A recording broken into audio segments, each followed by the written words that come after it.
are sung in that ceremony. So one of the things we do with the peer educators is, we take those songs and we change the words to the same tune and we give the mother information on nutrition, on the inoculations she needs to take, on breastfeeding and so on. And these have become a huge hit. We then develop, for instance, games with them. We develop snakes and ladders. And we teach them how to develop different games. So that, for instance, in a snakes and ladders, suppose it's a snakes and ladders about how a child is given inoculations and the weight is measured and all the things that you should do when an infant is born into the first year. Then the different boxes will have, for instance, the mother is eating green vegetables. If you fall on that, you get a ladder and you go up. If you fall on a box which says, oops, forgot my inoculations, then the snake swallows you up. But so we do a lot of work in training community members to go back into their communities and start again a process of change. So on an average, we are sort of working with 200,000, 300,000 people every year. In villages, in slums, in schools, in organizations, in training trainers and so on. Yeah, two. Behind you. Behind you. Two behind you. Yeah, already given you. Okay. Carry on. Sorry, did I just the line? Yeah, it's all right. You jump the crowd, not the line. Yeah. Go ahead, go ahead.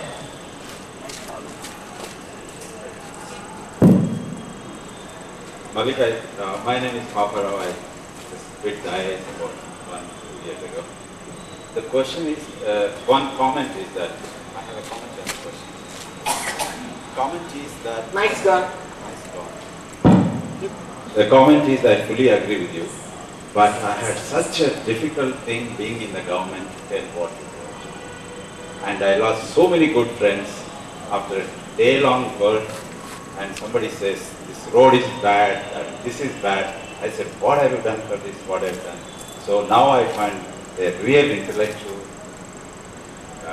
colleague and friend who I can write about and take help. This has been a real struggle for me entire my life, because as a civil society person you could say, as an individual, what are you doing? An individual is the one who makes this society and this government, and government can't really do much beyond what you are. But my question is much deeper. You have shown the symptoms of the society, and you also given some prescriptions, which are mostly individual, which are mostly idealistic too. Now this twofold question is, why are we like this?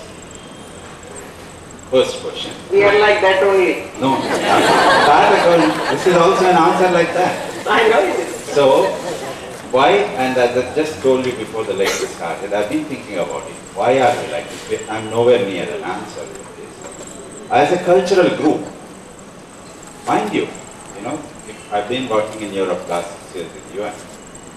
Europeans, why they progressed in whatever way they progressed, I think the fundamental reason is their public ethics, vis-a-vis their private ethics, are much more stronger. That's the reason the governments are corrupt, less free, and everything works like this. I don't know whether it is comparable here. That is, the question is why we are like this. Unless we find why we are like this, I don't know whether we move forward. Second question is, do you think this individual prescription of individual change, that ocean level of billion, work? Because just in our own life memory, Gandhi tried this. So it would be, these are the two different questions to you. Why are we like this? I can't offer an answer. I have some theories. One of my strong theories is that we as a nation have lived as slaves for many hundreds of years. Whether it was the zamindars, whether it was the Mughals, whether it was our own petty rajas, whether it was the Nizam, or whether it was the British.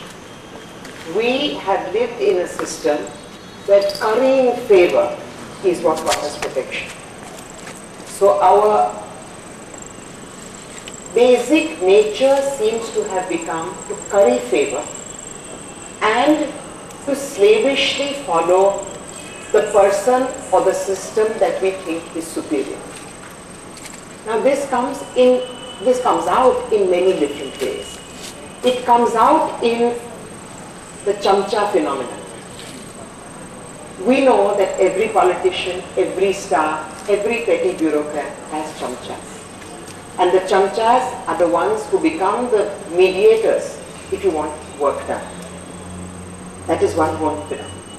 The second way it reflects is that we have so little confidence in ourselves that we always seek the approval of a better race, and when we say better race, it has to be a white race, in order to prove to ourselves that there is some worth. For all our talk of this is our culture, we actually have no confidence and no understanding of what Indian culture is. It's syncretic and it's very deep.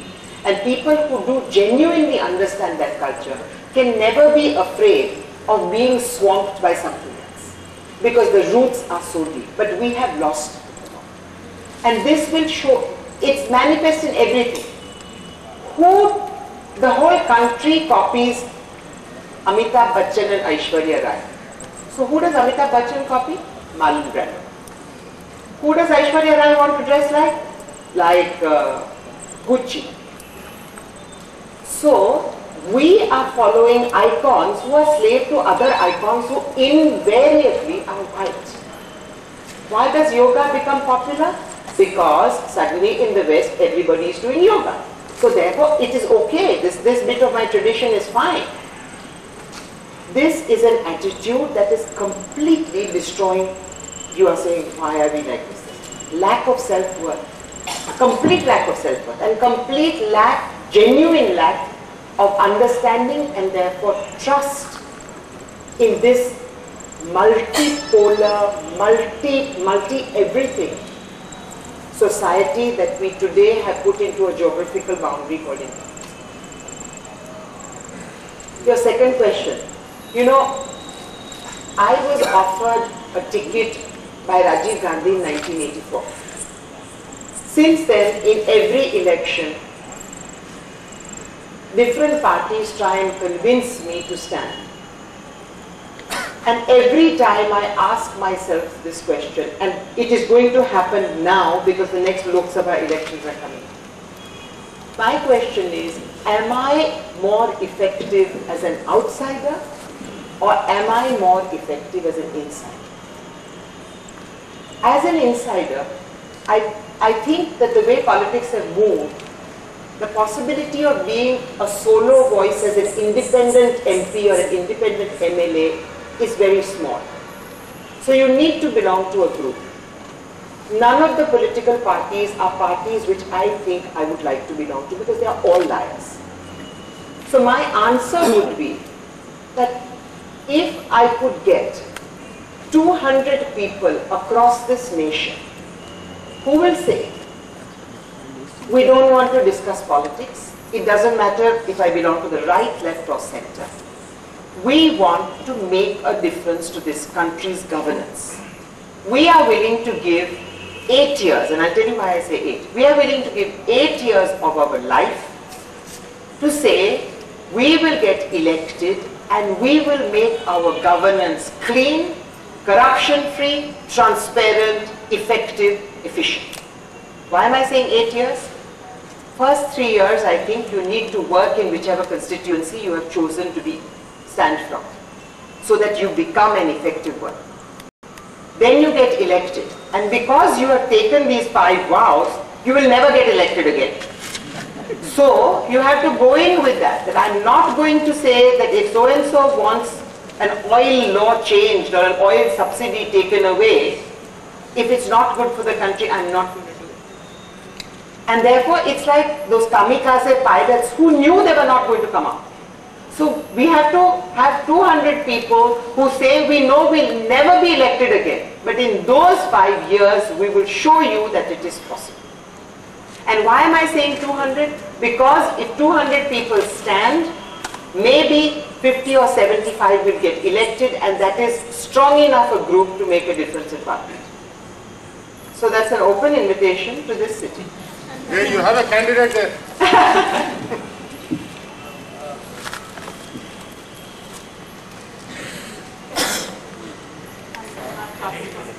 fantastic. You've talked of your performance of Ansuni and that you've done it across so many cities. If we wanted to invite you to Hyderabad for school children, to perform for school children, how would we go about it? Is there an optimum size of audience you'd like, or we could, could you elaborate on that? And, yeah, sure. Okay, you'll answer, and I want one more. Okay, ask the question. Very articulate speech, it was very interesting, lot of information. But a couple of things, if you won't mind. Some views I felt were a bit dated. Women being bitchy to each other, women dressing and not complimenting each other. I think most women dress for other women, because only another woman would recognize what you're wearing. And every time you've referred to women, it's been as housewives. I don't know whether... No, I didn't. I said housewives and others. No, the others was never, I mean, every time I just was feeling you were referring to women as housewives. This is the impression I got. I made it wrong, in which case I'm sorry, but this is what I felt. I don't know whether you're conscious or whether, I don't know, subconscious or what it was. But I just thought that every time it's only in the very last question, the last but one penultimate question, where you said IIT, he or she, but never again. Right to well, I was telling you, in sorry. 1975, I took the government of India to the Supreme Court because... No, that's why... No, I'm just telling you. So it can't be unconscious. So if it was conscious, then I apologize profusely because I never think of women like that. It was because of a case I filed in the Supreme Court that on passports today, it says spouse and parent and not father and husband. Because I won that case in the Supreme Court. That's why it was so odd. That's why it was so Your first question I forgot in this. Answer, yes. Get together 15 or 20 performances for us so that we can do 2 or 3 performances in a day. There is no optimum audience. I mean, as long as people can see us and hear us, we can go into colleges. But we can't come for one show. It doesn't make sense for us. So wherever we have gone, we have done like a week of 2 or 3 performances a day. So if you can put something like that in Bangalore, we stayed for 18 days and did 35 performances. No, we have always gone into the educational institution. Okay. Usually. So you want 15 performances? Yeah, and sort of like within a week or something. Right. So that and then we write to you? Yes, it's the website is unsuni.net, unsuni.net. I would like to, I doubt you'll remember, but this would be a Rotary initiative. Sure. This gentleman, finally. I have a question about Gujarat. In 2002, we heard a lot about you, about the Cedric Prakash of Hyderabad, about Harsh Mandar, and a little bit about Veda Patkar and the episode in the Sarabhai Ashram and the police failure from being killed and so on. But we didn't hear anything about Narayan Desai or Vedsi. We didn't hear anything about the Congress people in Hyderabad who are world famous. So why is it the Gandhians have failed? And why is it that the situation in Gujarat has not been? Because it's very easy to be a liberal when things are calm, and it's very difficult to actually put your head on the line. You are right, Narayan Desai didn't say anything, none of the Gandhians said anything. It was in the Gandhi ashram that we were bashed up, and we were bashed up by people, one who is the mayor of Ahmedabad today, one who is the home minister of Gujarat today, one who is the health minister today. Mallika, would you like to tell us a little more about what happened at those days? Not all of us know about it, so it would be worth our while. Very well, sir. The BJP started using Gujarat as a laboratory as early as 1990.